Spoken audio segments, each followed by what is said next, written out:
quelques semaines, l'équipe d'évangélisation avait fait un événement. C'était le soir, je pense un jeudi, c'est ça, si je me rappelle bien. On est allé au parc Moussette et on a eu l'occasion d'aller se promener. Premièrement, c'était un soir de semaine vers 6h et quelques. Donc, il n'y avait pas beaucoup de gens à la base. Mais le Seigneur a quand même pu se manifester lors de cette sortie et c'était une bénédiction parce que moi, c'était une des premières fois que j'ai participé à un événement de l'équipe d'évangélisation.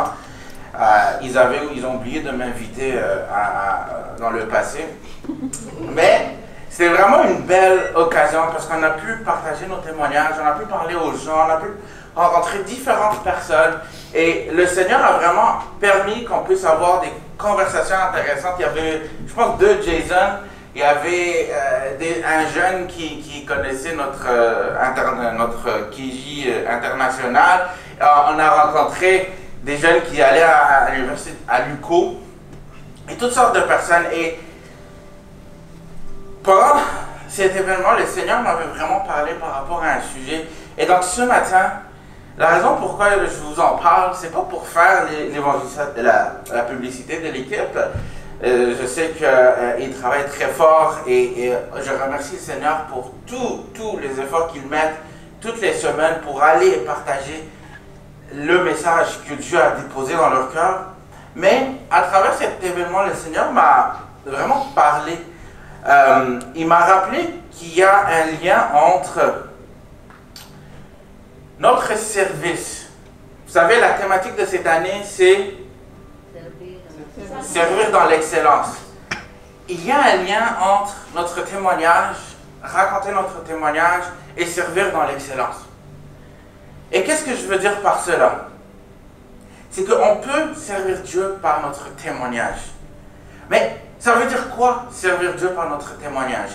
C'est quoi le lien qu'il y a entre témoigner et servir Dieu? Bon, ce matin, j'aimerais qu'on aille tous ensemble dans Apocalypse 12, versets 10 à 12, qui dit ceci. Et j'entendis dans le ciel une voix forte qui disait, « Maintenant le salut est arrivé, et la puissance, et le règne de notre Dieu, et l'autorité de son Christ, car il a été précipité, l'accusateur de nos frères, celui qui les accusé devant notre Dieu jour et nuit, ils l'ont vaincu à cause du sang de l'agneau et à cause de la parole de leur témoignage. Et ils n'ont pas aimé leur vie jusqu'à craindre la mort. C'est pourquoi réjouissez-vous, cieux, et vous qui habitez dans les cieux. Malheur à la terre et à la mer, car le diable est descendu vers vous, animé d'une grande colère, sachant qu'il a peu de temps. » Amen. Si on revient au verset 11, qui nous dit, « Ils l'ont vaincu à cause du sang de l'agneau et à cause de la parole de leur témoignage. » Il y a une profondeur dans nos témoignages. Nos témoignages ne sont pas une simple histoire que l'on raconte à n'importe qui, à n'importe quel moment. Et ce passage nous montre que grâce au sang de l'agneau et à la parole du témoignage, Satan a été vaincu. Pour vous donner un contexte, Apocalypse 12, c'est à peu près, ça nous raconte un combat qui se passe. Un combat entre le bien qui est représenté par qui? Par Jésus et la mort. Et alors qu'il y a ce combat, c'est qui est victorieux? Jésus. Et dans ce passage, on nous dit qu'ils l'ont vaincu à cause du sacrifice de Christ qui était à la croix et de la puissance du témoignage de ce qui s'était passé. Donc notre histoire, ce n'est pas simplement raconter ce qui nous arrive. Ce n'est pas simplement dire, voici l'ordre chronologique de ma vie. Mais lorsque on témoigne, on est en train de servir Dieu parce qu'on est en train de le glorifier. On glorifie Christ à travers nos témoignages. On démontre comment Dieu s'est manifesté, comment Dieu a répété tous les jours cette victoire dans nos propres vies. Ça nous permet de fortifier nos frères et nos sœurs. que le témoignage n'est pas juste pour nous. Et ça nous permet d'annoncer l'Évangile au monde, de partager notre témoignage. C'est utiliser une arme spirituelle que Dieu nous a donnée. Et donc ce matin, je veux vraiment qu'on se pose la question, que veut dire servir Dieu par notre témoignage? Qu'est-ce que ça veut dire pour nous en tant que chrétiens de servir Dieu en utilisant notre témoignage? Donc on va regarder ensemble 3 manières dans lesquelles notre témoignage peut être utilisé comme une arme spirituelle. Parce que à chaque fois qu'on parle, qu'on raconte notre histoire, qu'on dit ce qui nous est arrivé, comment Dieu s'est manifesté, c'est un combat qu'on mène. Amen? Et donc, premièrement, j'aimerais commencer par servir Dieu par notre témoignage, c'est de lui rendre toute la gloire. Glorifier Dieu dans nos vies. Servir Dieu, c'est de lui rendre toute la gloire et reconnaître cette victoire dans notre vie. Il y a eu une victoire. À un moment donné, on était perdu, on était dans la noirceur, on ne savait plus ce qu'on faisait, et un jour, Dieu est venu, il nous a arrachés, il nous a ramenés proches de lui. Et ça, c'est une victoire qu'on doit célébrer et qu'on doit reconnaître. Et que dans notre témoignage, quand on raconte ça, on est en train de dire que Dieu est victorieux, que la victoire sur la croix n'est pas une idée abstraite, mais elle vit concrètement. Amen. Amen. Et donc, quand on raconte comment Dieu nous a sauvés, il a guéri, délivré, transformé, et je ne parle pas juste du témoignage par rapport à comment Dieu t'a sorti, ton histoire de comment tu as rencontré Jésus, mais je parle de notre témoignage, notre vie quotidienne. Pas seulement comment Dieu nous a sortis des ténèbres, mais comment il nous garde à l'extérieur des ténèbres tous les jours. Et c'est de ce témoignage dont on parle aujourd'hui. Et quand on raconte, et quand on en parle, on est en train de diriger toute l'attention vers lui. Pas vers moi, vers lui. Parce que c'est lui qui m'a délivré la première fois. C'est lui qui continue à me délivrer tous les jours. Amen. Et donc, ça devient pour nous un service d'adoration. On dit, Seigneur, oh, merci Seigneur, parce que tu m'as délivré du mal. J'étais dans l'emprise du péché, mais tu m'as sorti de cette noirceur. Et on fait connaître la grandeur de Dieu et on proclame sa fidélité devant les hommes. Ça, c'est servir Dieu par notre témoignage. Psaume 105, verset 1-2 nous dit: louez l'Éternel, invoquez son nom, faites connaître parmi tous les peuples ses hauts faits. Chantez, chantez en son honneur, parlez de toutes ses merveilles. Partagez à quel point votre Dieu, il vous a tellement aimé, qui vous a sorti du péché, qui vous a délivré, qui vous a guéri, qui continue à marcher avec vous, qui ne vous abandonne jamais. Frères et sœurs, notre témoignage, c'est la démonstration de la victoire de Dieu dans notre vie. Et quand on témoigne de cette victoire, on témoigne de l'auteur de cette victoire. Quand je dis que, quand je raconte mon témoignage, je suis en train de dire que c'est celui qui en est la source qui doit être glorifié. Et lorsqu'on fait le témoignage de la victoire de Dieu dans nos vies, on fait le témoignage de la défaite de l'ennemi. Ici, ce n'est pas juste simplement Dieu est victorieux. Dieu est victorieux parce qu'il a combattu quelqu'un et il est sorti victorieux de ce combat. Pour avoir victoire, il doit y avoir une défaite quelque part. Et c'est en témoignant, on dit, sans même citer, sans même sortir Apocalypse, sans même citer que Dieu a eu la victoire, juste en racontant notre témoignage, on est capable de dire, hey, Dieu est victorieux, il a défait l'ennemi dans ma vie et voici comment. Et comme Apocalypse 11 nous le dit, ils l'ont vaincu. Le témoignage qu'on l'on donne, rend un culte à Dieu devant les hommes. Et il n'y a rien comparable. On peut, par exemple, penser au paralytique qui a été guéri par Jésus dans Jean chapitre 5. Quand il est parti dire aux autres, de raconter sa guérison, il n'était pas en train de faire sa propre promotion. Quand il disait aux autres que Jésus l'avait guéri, il n'essayait pas de chercher la gloire pour lui-même. Mais il était en train de glorifier Jésus de cette guérison. L'auteur de cette guérison, il a rendu gloire à Dieu. Et lorsque je lis ce passage, je me demande, quand il disait ça, il devait sûrement y avoir des gens qui se disaient, si Dieu a pu faire ça pour lui, alors il peut le faire pour moi aussi. Et ça, cette victoire, on peut la connaître intellectuellement.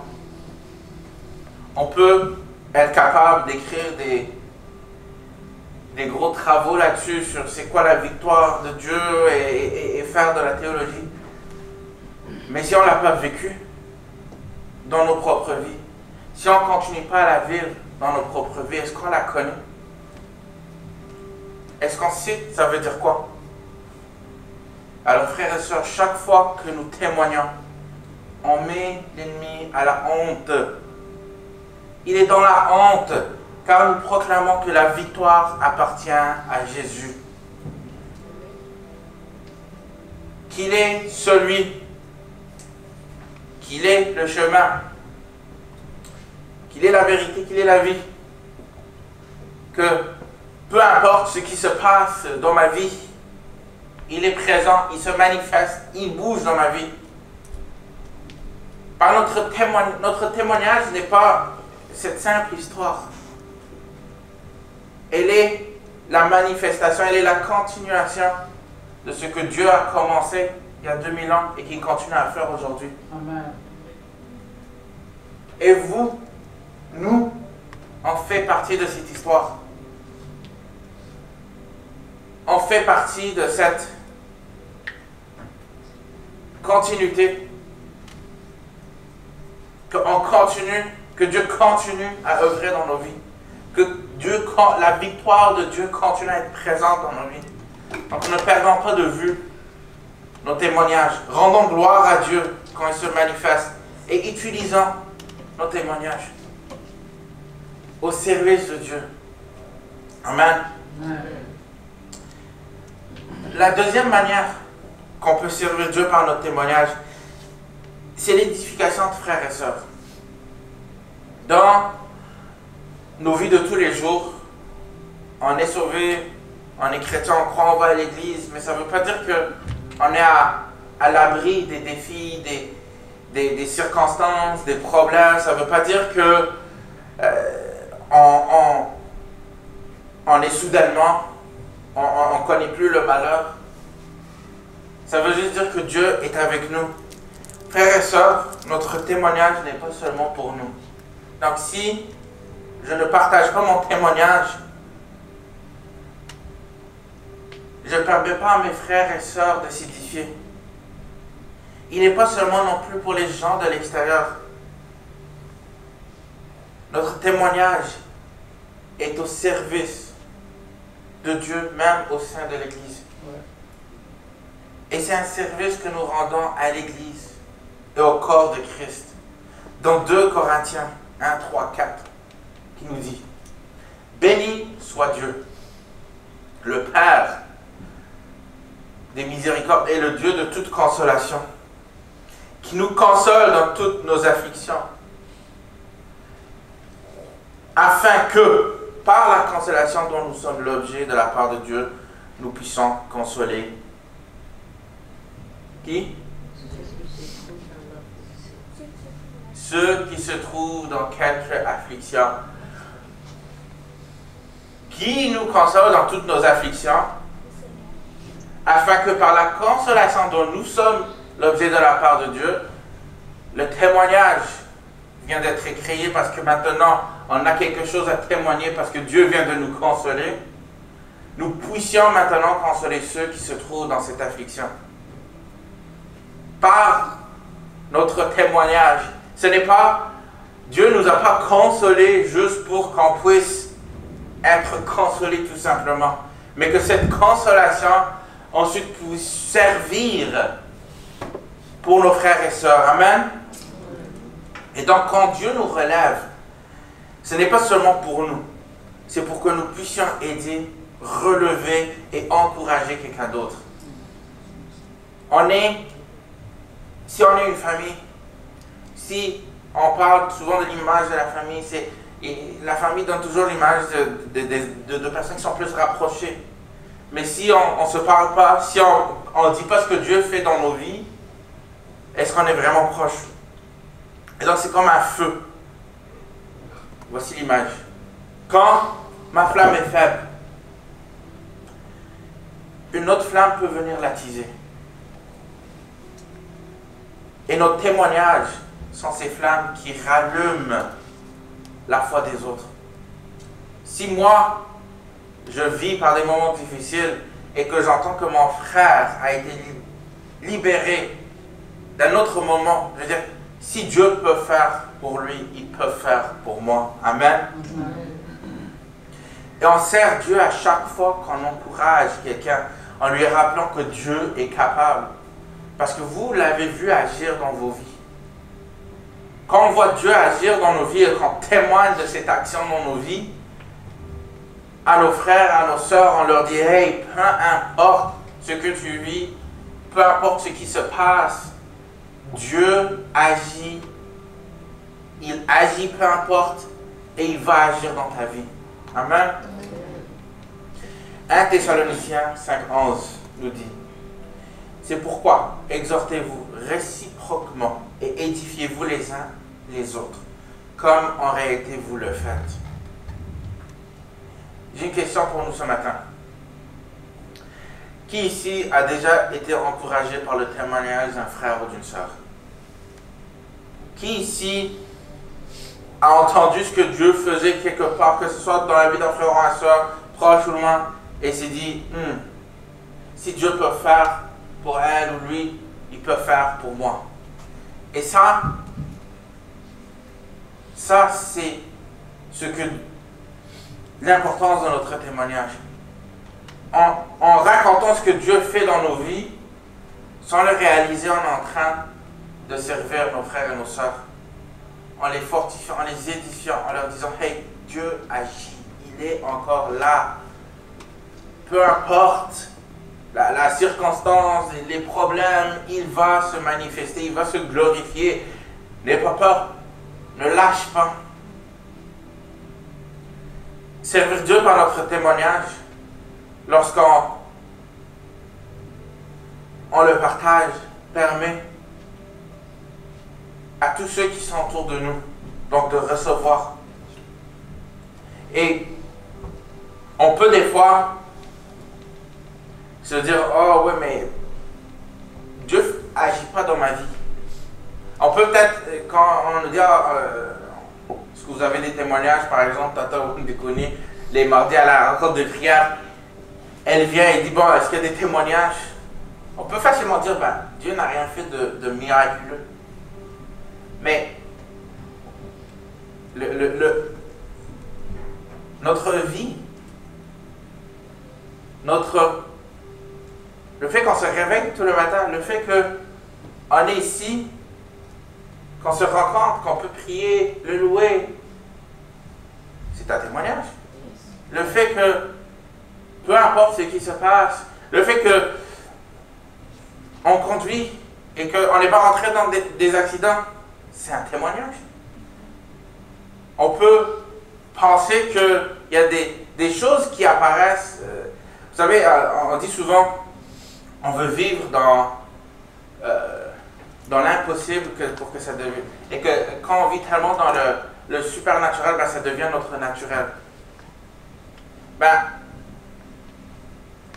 On vit tous les jours dans le miraculeux. Notre simple présence ici en est témoin. Si on regarde les statistiques sur le nombre de gens qui font des accidents, combien se sont réveillés ce matin et se sont dit « Oh, je m'en vais dans cette direction et maintenant ils ne sont pas là. » Donc si on n'a rien, si on pense qu'on n'a rien, prenons le temps. Dieu a agi, il est là. Il fait des choses, peut-être qu'on ne le voit pas. Et des fois, je me dis, c'est ça la bénédiction. Vivre comme si on ne le remarque pas. On fait on conduit, mais il y a l'armée de l'Éternel qui est autour de nous, qui mène ce combat. Nous, on pense que la vie est simple et facile. Ça, c'est le témoignage. Amen. Amen. Et le troisième point, si on veut servir Dieu par notre témoignage,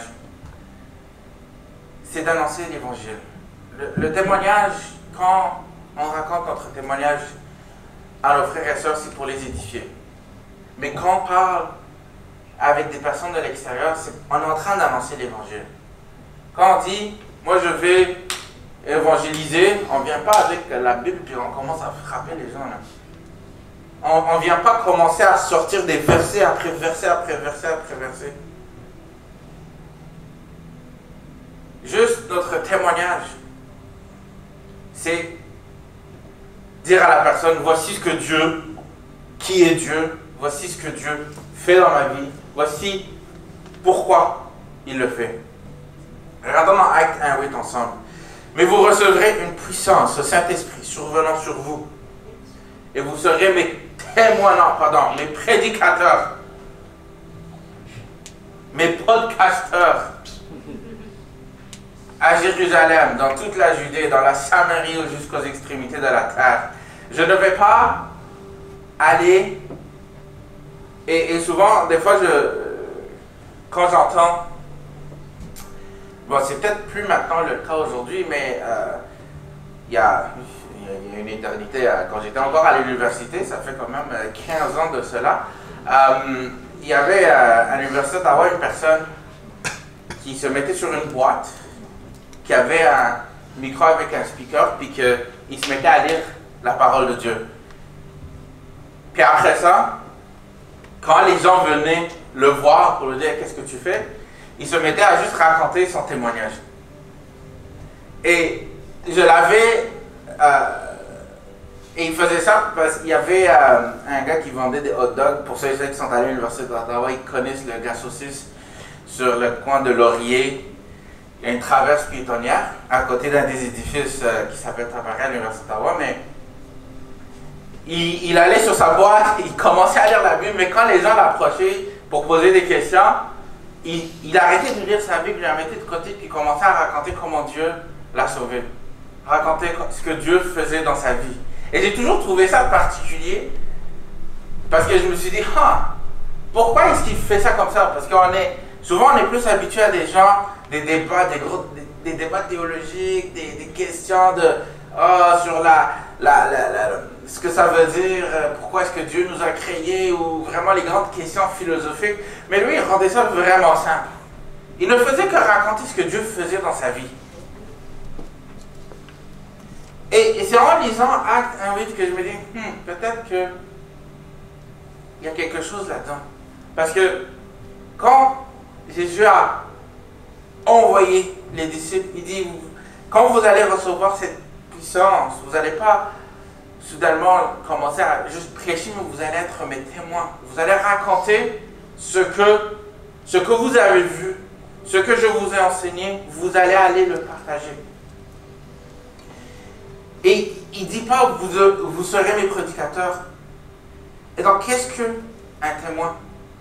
Quand on regarde la définition du mot témoin, c'est ça. Comme on le connaît aujourd'hui, le mot n'a pas changé. C'est quelqu'un qui parle de ce qu'il a vu, entendu et vécu. Et quand on va parler de ce qu'on a vu, entendu et vécu,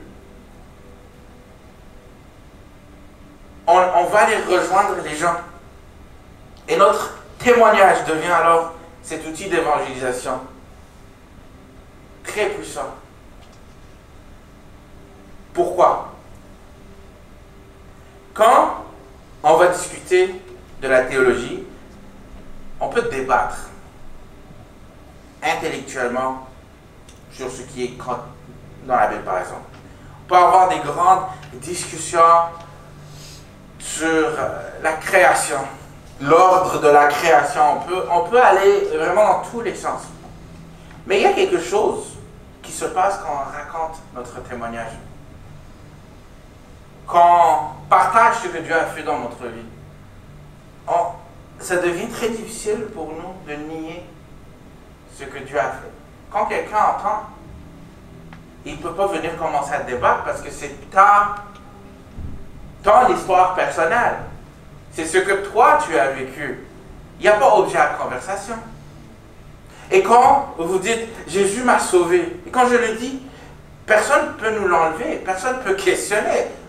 Je ne peux pas commencer à parler ce qui est écrit dans la parole, est-ce que ça dit ça, mais dans tel autre verset ça dit ceci, fait qu'est-ce que Dieu est pour ou contre? C'est simple, Dieu m'a sauvé. Et ça commence et ça termine là. Ou quand on dit, j'étais perdu et que Jésus m'a trouvé,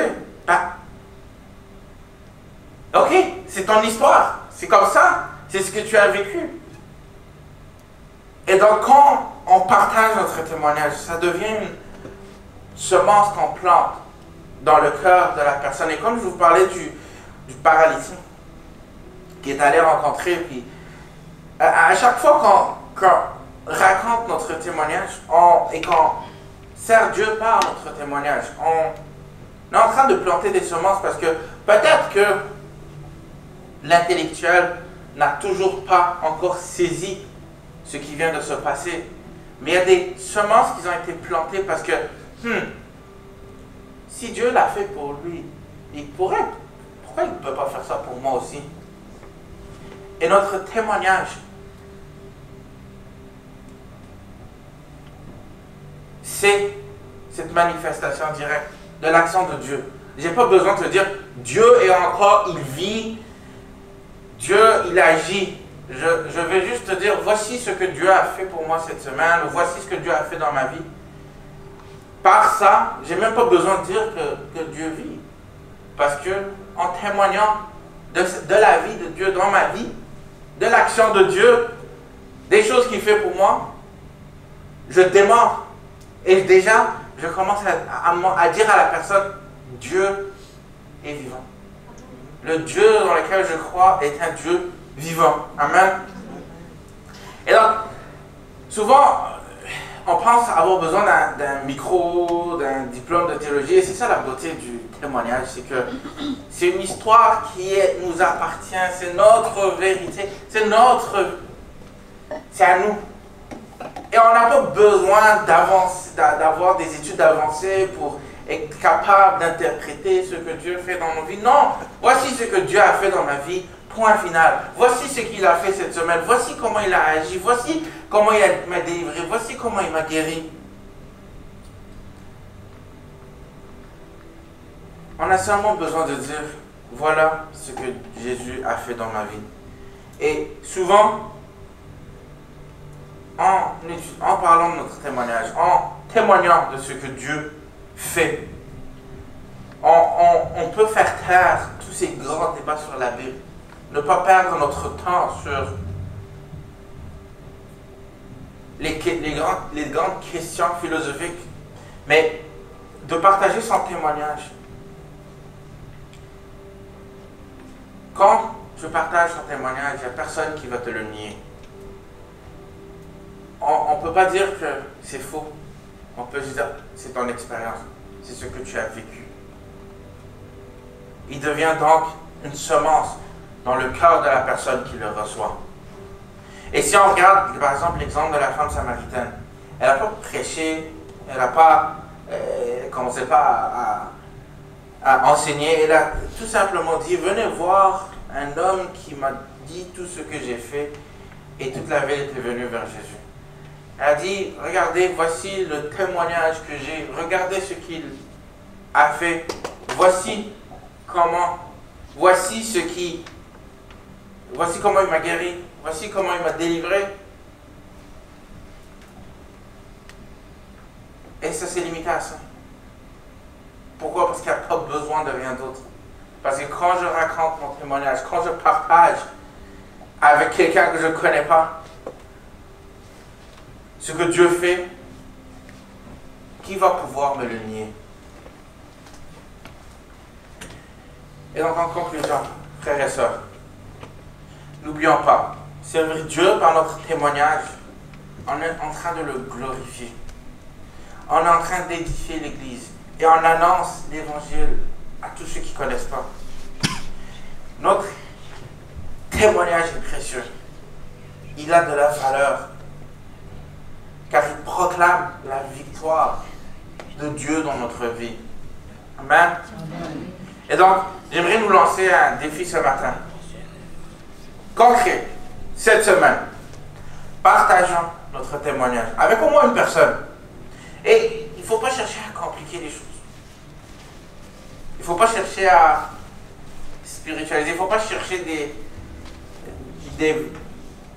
de faire des grands débats, des versets, et de convaincre la personne.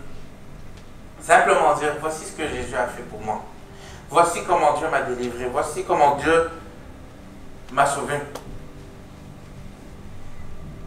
Et je vous garantis qu'à la fin de cette semaine, qu'on va réaliser que tout ce que ça nous prend, c'est le témoignage de Dieu dans nos vies. Matthieu 5, 16 nous dit que votre lumière luise ainsi devant les hommes, afin qu'ils voient vos bonnes œuvres et qu'ils glorifient votre Père qui est dans les cieux. Notre témoignage, ce que Dieu fait dans nos vies, est la preuve, la seule preuve qu'on a besoin pour savoir que Dieu vit. Il agit, il est présent. Et donc, frères et sœurs, ne négligeons pas notre témoignage. N'oublions pas que même si on ne sort pas avec l'équipe d'enregistrement, on n'a pas besoin d'y être pour partager notre témoignage, mais que notre témoignage est ce que Dieu nous a donné. C'est cette relation qu'on a personnellement avec Dieu et ce qu'il fait dans nos vies, comment il agit. Et que ma prière ce matin, c'est que le Seigneur puisse nous montrer et continuer à se manifester dans nos vies, continuer à nous délivrer du mal, continuer à nous guérir, continuer de marcher avec nous, qu'on puisse continuer à raconter ses bienfaits dans nos vies. Je prie que le Seigneur puisse nous donner aussi cette confiance par rapport à son témoignage, par rapport à ce qu'il fait dans nos vies. De savoir que, non, c'est mon histoire. Personne ne peut nier mon histoire. Personne ne peut me dire que c'est faux ou que c'est vrai parce qu'ils n'étaient pas là, mais moi je l'étais. Et que le Seigneur puisse continuer à allumer cette flamme en nous. Qu'on puisse continuer à être ses témoins. Et que peu importe là où on se trouve, qu'on puisse toujours se rappeler que Dieu est là, il est présent. Que le Seigneur vous bénisse. Amen. Amen.